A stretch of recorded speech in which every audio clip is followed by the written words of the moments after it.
Chris and Mary, hi. Hi. Hello, hello. Thanks so much for being here with us. I'm sorry it's so soon in the race. We've known for a while. So it's Well, yeah, just a little bit, huh?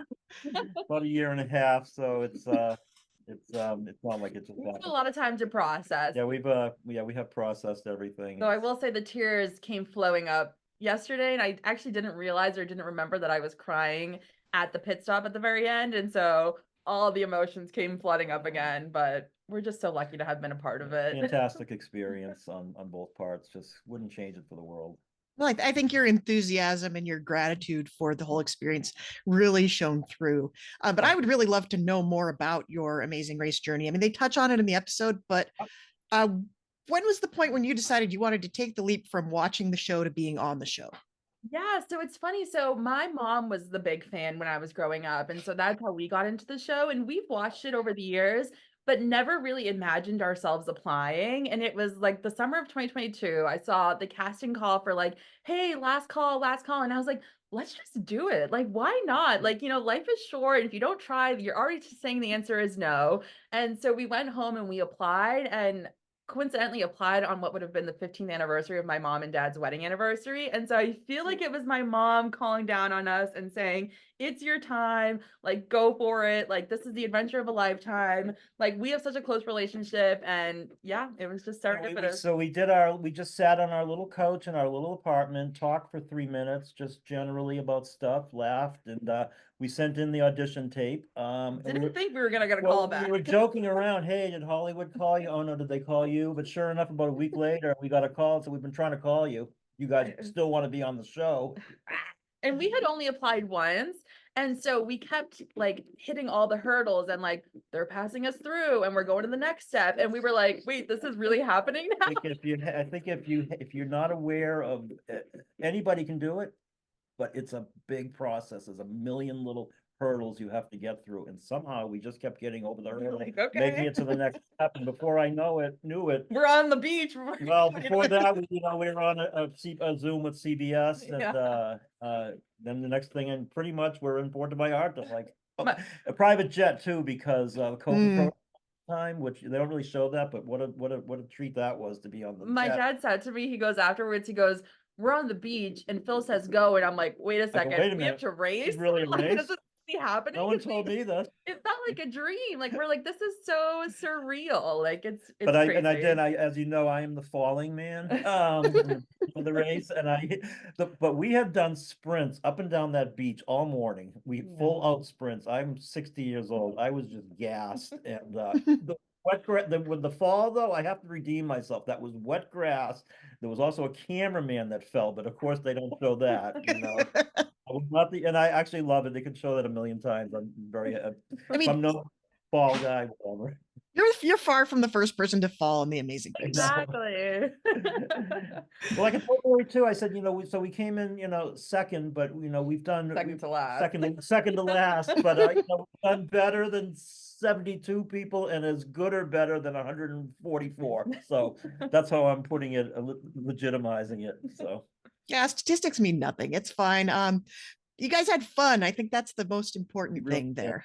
Yeah, Um, I keep joking that all the clips make it seem like I'm like on a vacation. I'm like, I get to the wrestlers, I'm like, this is exciting. Beautiful. And like the beach is beautiful. And like enjoy the ocean breeze. And I was like, I just like to enjoy the journey, not just the destination. I think Phil did a little review of the teams and he said, Chris and Mary, they look like they just want to have a good time. So, I don't know if they care about the million, but We do. I wanted to win so bad, but so had you done a lot of traveling before, like either together or separately? no. So my mom immigrated from Guatemala. So we had gone to Guatemala as a family, but like primarily with my mom. And then like he would come. And then we went to like Miami for 3 days, which was like our big vacation we signed up for. But we like haven't really done a lot of like on foot traveling or like anything kind of crazy. So this was a new experience for us. we love the beach and we're in Massachusetts. We love the beach and we do have some great beach weather, summertime.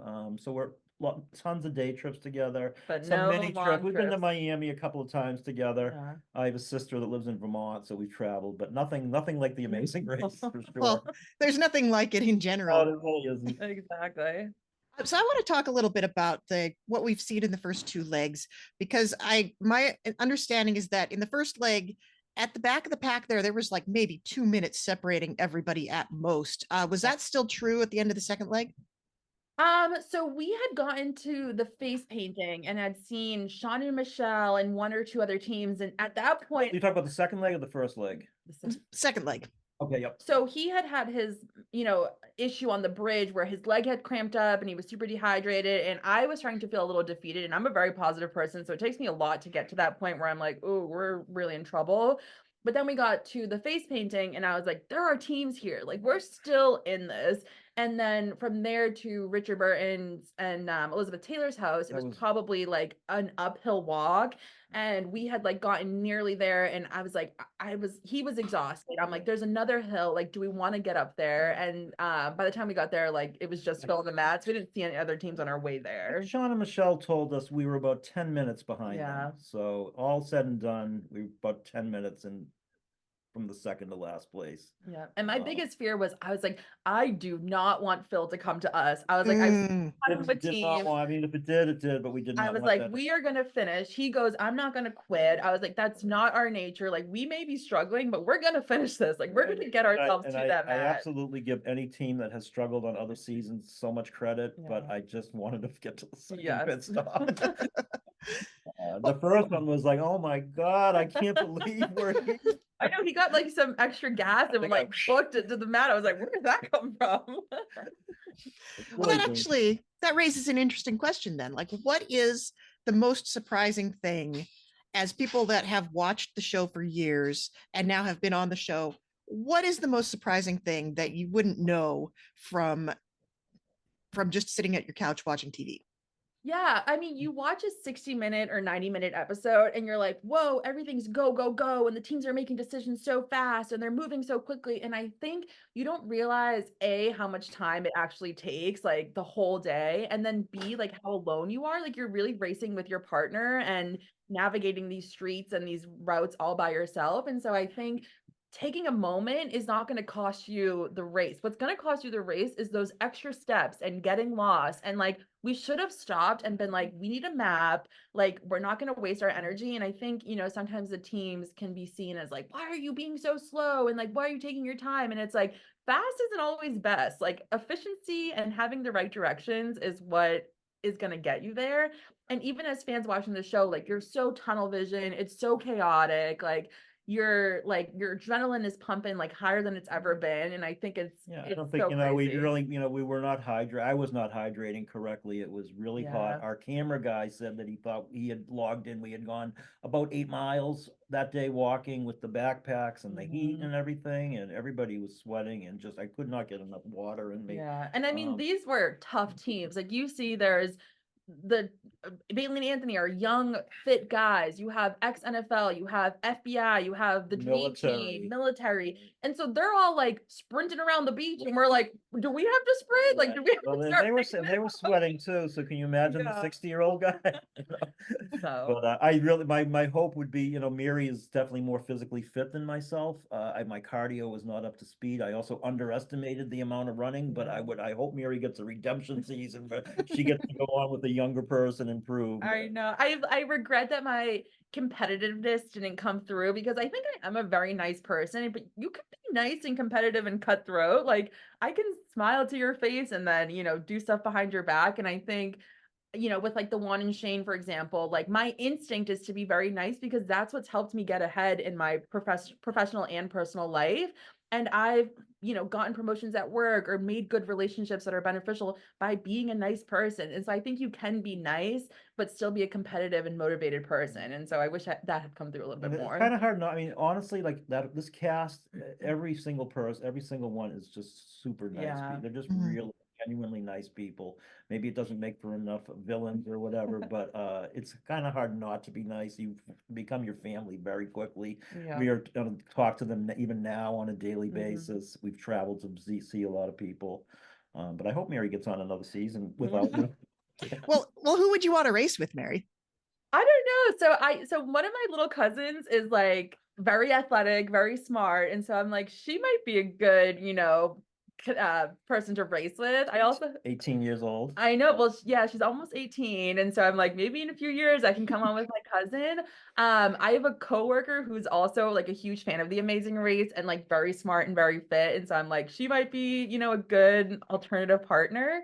But who knows? I feel like I'm an only child. And so I'm like, I can be a team player, but I like to be on my own. And so I like to kind of like rely on myself and like only have myself to blame or look to for saying I did this on my own. And a lot of the things that I've done is I like paved my own path. Like I went to college and got a four-year degree and got my master's, like all because I wanted to do it. And so I'm a very self-motivated person.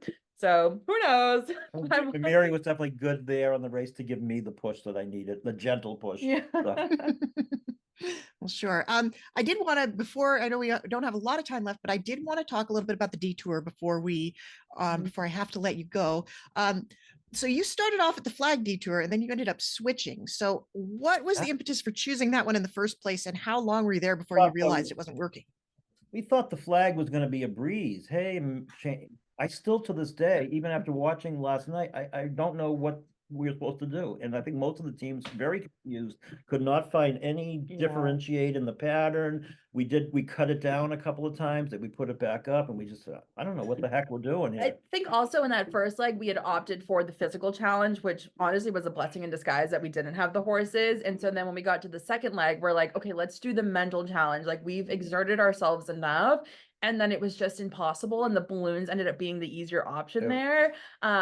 So I think if we had done the balloons first, like that would have bought us some time. And like hindsight is obviously 2020, but we had tried the physical, that didn't work out. And, thankfully, but then we were like, let's try mental this time first. So And as you saw, though, I think there was only one team that completed the flags. Everybody else said, "See ya." Yeah. So I still don't know what the correct pattern was. Yeah, it was a little bit confusing. I don't think it translated well to TV either, honestly. One blur of colored whatever. Yeah. So is there anything else you want us to know about? I'm just so thankful to have done this with my dad. I think people are like, they weren't fast enough or she's too nice, but I wanted to make sure that we were going to enjoy this once in a lifetime opportunity and to be able to look back at it with like a fond memory. And I think I knew very early on that we weren't going to be strong, fast competitors. Who doesn't want to win $1 million? But ultimately we came in last place, second to last. It didn't matter. We were just so thrilled to be a part of this show. I mean, just to get on. And I mean, it's just it's still surreal even a year and a half later. We're just beyond, besides ourselves, and being so happy and being involved with Amazing Race. Really. I mean, I wanted the $1 million. I wanted to win. I still felt like we got to that mat and I was like, I have a lot of race left in me. There's a lot of tough competition. Yeah, it was not easy. And I think when we got to that starting line, we were like, whoa, like what did we get ourselves into? Well, it's been so fantastic getting to talk to you, and I love your energy. I love your enthusiasm. You're so much fun to watch on the race, and hope you won't be strangers. Thank you. So nice talking to you. You too. Bye-bye.